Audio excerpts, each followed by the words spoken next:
Day 2, winners and losers of NFL free agency is presented by Manscaped. You can get 20% off and free shipping when you go to manscaped.com/chat and use promo code chat. Tell you all about the great Manscaped products later on in today's show. But first, let's break down some of the winners. We'll start positive.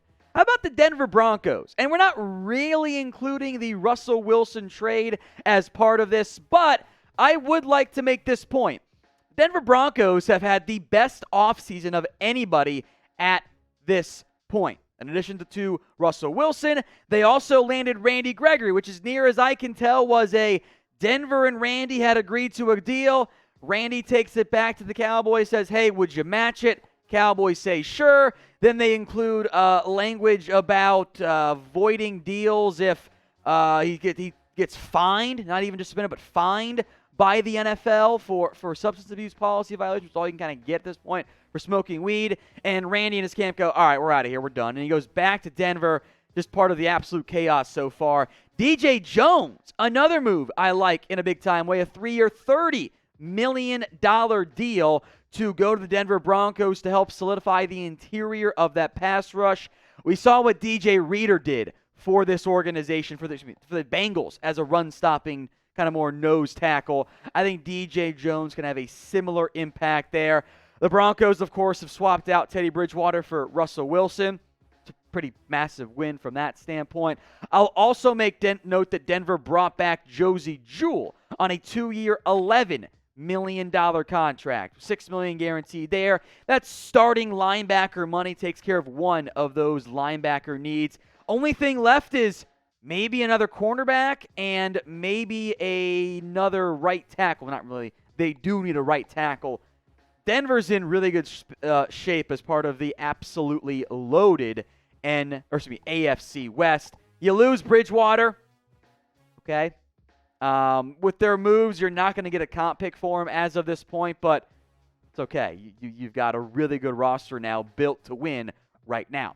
I got more winners and losers also coming up, but I want to hear from you. Who is your biggest winner on day 2, or I should say through day 2, of NFL free agency? This is the pinned comment. So if the ad break comes on YouTube, take advantage of it. Head down there and let me know. This was, again, a common theme here.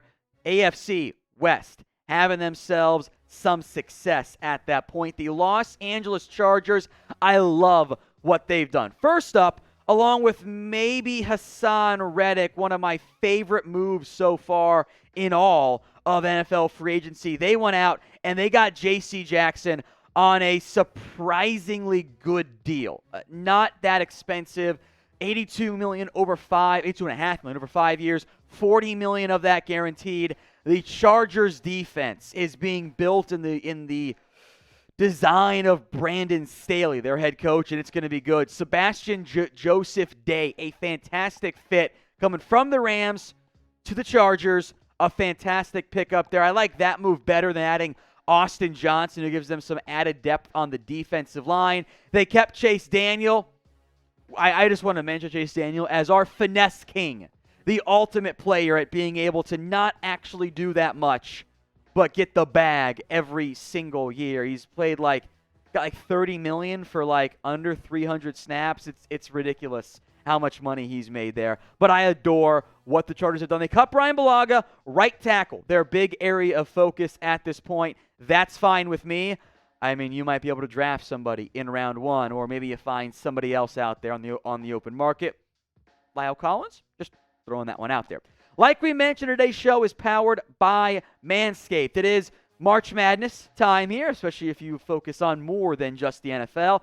Can't have the perfect bracket. That's pretty much impossible to do. But you can't have the perfect set of balls this tournament season if you use Manscaped. 20% off and free shipping on all of their products, from the Lawnmower 4.0 to the Ultra Premium Collection. $40 for deodorant, shampoo and conditioner, because why use two things when one thing does trick? Body wash. I mentioned the shampoo and conditioner, the body spray, the lip balm, which I got out there in the office, thank God, because my lips hurt real bad sometimes. Manscaped.com/chat, 20% off and free shipping when you use promo code chat. That link and the promo code will be in the comment section and in the description. The New York Jets, next up here, some day 2 winners. A bit of a slowish start. I thought they got going today in NFL free agency. I like a lot of the moves that they made. CJ Uzomah kind of came in late last night, the tight end edition by the Jets, 3 years, $24 million. The tight end market got real dry real fast, but you gave that guy Will Dissly money. And I think, don't fact check me on this, but CJ Uzomah had almost the same number of yards this year that Will Dissly had in his entire career. I love the move of DJ Reed. 3 years, $33 million. He had a massive breakout season for Seattle. His coverage stats were awesome. He played like a number 1 corner. The Jets are paying him like a number 2 corner. They poached him from the Seattle Seahawks. A massive addition by New York. Really helps solidify that cornerback room. And they've solidified safety too. Jordan Whitehead, as the Jets continue to invest in a rebuilt defense for Robert Saleh at safety. Fantastic pickup there. They kept guys today like Tevin Coleman. Yesterday, LaMarcus Joyner, Braxton Berrios. They re-signed Laken Tomlinson, or signed Laken Tomlinson to be one of their guards. Edge rusher, maybe another tackle, the big areas of focus there. They did lose Florenzo Fatukasi. They got defensive tackles. The Jets, in general, you are a winner in free agency because you spend well because you haven't drafted well in recent years. That very much is the Jets, but hey, we're talking about free agency. They're going to be winners from that perspective. We'll be live again tomorrow for day 3 of NFL free agency when deals can officially be signed by teams that are signing other teams' players. If you're re-signing someone, that deal can get officially done. You can only agree to deals right now, but those deals will be made official in the near future. So if you haven't already, subscribe.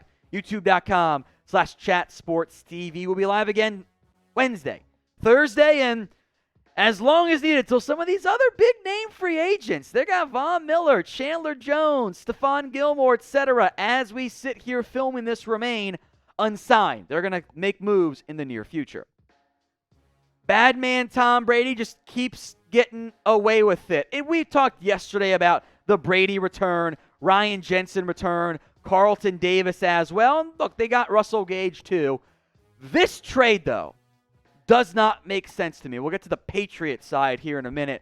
But to get Shaq Mason for a 5th-round pick, Shaq Mason, I think, would be the best guard in this year's class, knowing what we know right now, even with his contract. Like, they owe him like $6 million this year, like $8 million next year, something along those lines. The Bucs had a huge hole at guard. They lost Alex Kappa, and they got a better player for a 5th-round pick. It just, I am flabbergasted by that move by New England. Hats off to Tampa.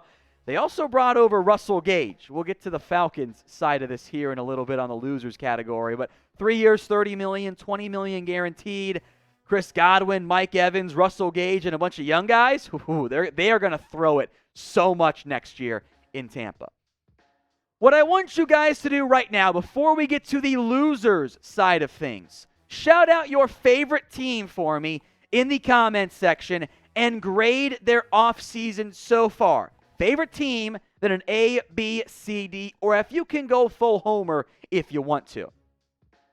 The Patriots, who spent big last offseason, now doing very little. They brought back Matthew Slater. They brought back Nick Folk. A great deal, by the way, to retain James White. I love that. Again, a 5th-round pick for Shaq Mason when you already lost Ted Karras. What are you doing? Seriously, what are you doing out there? Michael Onwenu, who's now your best guard, that's fine. You have a huge hole now. You created a hole at a, I'd say, important enough position for a day 3 pick, a mid-day 3 pick. I don't get that. Oh, by the way, not only did you lose Shaq Mason, not only did you lose Ted Karras, who if you had traded Mason and kept Karras, I thought it made more sense. You lost arguably the best player in J.C. Jackson to the Chargers on a deal that wasn't that expensive. Producer Jack here is a huge Patriots fan. He is down bad right now. He is having a very tough time at this moment dealing with the Patriots' moves. So maybe you agree, maybe you disagree. Either way, I want you guys to head to the comments section And let me know who the biggest loser of, or should I say through day 2 of NFL free agency is at this point. Any team, be a hater in the comments right now. How about them Cowboys? They're next up here on our losers side of things. Look, they did a great job to keep Tank Lawrence, did a great job to keep Michael Gallup on a team-friendly-ish deal, brought back Malik Hooker, they brought back Jeremy Sprinkle, etc. The Randy Gregory fiasco is pretty embarrassing, at least for the Cowboys. As near as I can tell, as it's been the battle of the leaks, the agent got his side out first. The Cowboys took like 3 hours to get their side out.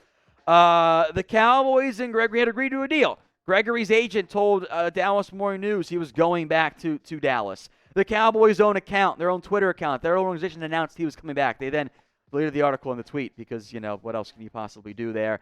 And then apparently Gregory's camp did not like the inclusion of standard for the Cowboys, not standard for other teams, language that says if you get fined for violating the drug policy, that voids your suspensions, or voids your guarantees. It's common for suspensions, not so much for fines. I get the vibe that those negotiations had already been pretty rough leading up to this. And in the end, the excitement of keeping Gregory is quickly gone as the Cowboys have lost basically 4 starters. Randy Gregory, Connor Williams, Amari Cooper, and Cedric Wilson. Their outside talent acquisitions are none at this point. I like re-signing Malik Hooker. This team has not gotten better. And they've got almost $30 million in cap space. They can make some moves. Von Miller, fingers crossed everywhere. But at this point, nothing going on for Dallas. It's a little bit quiet. All right, the Seattle Seahawks. Again, I'm not even factoring in the Russell Wilson side of things here as my next day 2 loser. But rough day. I'll call it 24 hours. They started pretty good. I like the move of Quandre Diggs, like the Al Woods to an extent. Sidney Jones was a good deal. You break the bank for Will Dissly, which makes no sense. Massive overpay, like $8 million, at least the max value per year, for a tight end 2, who is not better than Noah Fant. And in brutal fashion, you also lose DJ Reed to the New York Jets. And I am a big DJ Reed fan. You couldn't pay him $11 million. It's really tough to win games when you've lost your best corner for back-to-back years. And right now you got Sidney Jones and Trey Brown out there. Yikes. All right, the Falcons. Look, we knew they were going to be quiet in free agency. They've lost linebacker 1, Foye Olakun. Awesome. That's Olakun. That's not a huge deal. They kept the kicker. Cool. He's a good kicker. Younghoe Koo. Not going to complain there.